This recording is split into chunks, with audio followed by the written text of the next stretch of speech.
Revenue శాఖలో కలదని ఫైళ్లతో విద్యార్థులు ఇబ్బందులు ఎదుర్కొంటున్నారు. ఈ మేరకు విద్యార్థులకు కావాల్సిన సర్టిఫికెట్ల జారీలో జాప్యం ఎదుర్కొంటున్నారు. పై చదువుల నిమిత్తం కుల, ఆదాయ, నివాస ధృవీకరణ మరియు జనన ధృవీకరణ సర్టిఫికెట్ల కోసం రెవెన్యూ కార్యాలయాల చుట్టూ విద్యార్థులు చెప్పులు అరిగేలా తిరుగుతున్నారు.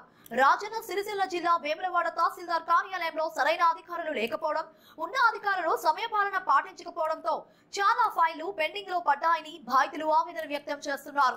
తన కొడుకుపై చదువు నిమిత్తం జనన ధృవీకరణ పత్రం కోసం గత 25 రోజుల నుండి రెవెన్యూ ఆఫీస్ చుట్టూ తిరుగుతున్నా కనీసం దాని గురించి పట్టించుకునే అధికారులు లేరని బాధితులు వాపోయారు.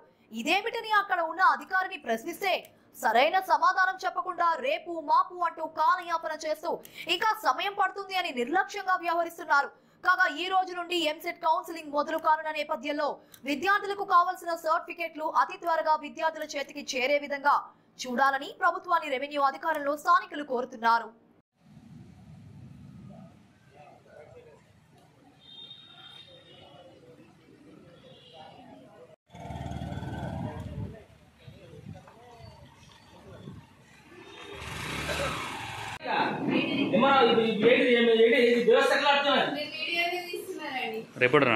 కాదు ఒక్క పని చేస్తారు ఎంఆర్ ఆఫీస్ ఒక్క పని జరగడం లేదు. ఏదో ఒక పని జరిగితే ఇప్పుడు ఒక ఫైల్ పెడితే ఆ ఫైల్ పుటప్ చేసింది లేదు, ఫైల్ చేసింది లేదు. ఇప్పుడు సర్టిఫికేట్ ప్రతి ఏ సమయానికి ఒక పని జరుగుతలేదు. క్యాస్ట్ సర్టిఫికేట్ అయినా, ఇన్కమ్ సర్టిఫికేట్ అయినా పిల్లల భవిష్యత్తు రెడీ ఉన్నది. నేను ఎన్నో రోజులు డేట్ ఆఫ్ సర్టిఫికేట్ ఇచ్చి చిన్న పిల్లలకు రోజు తిరుగుతున్నా.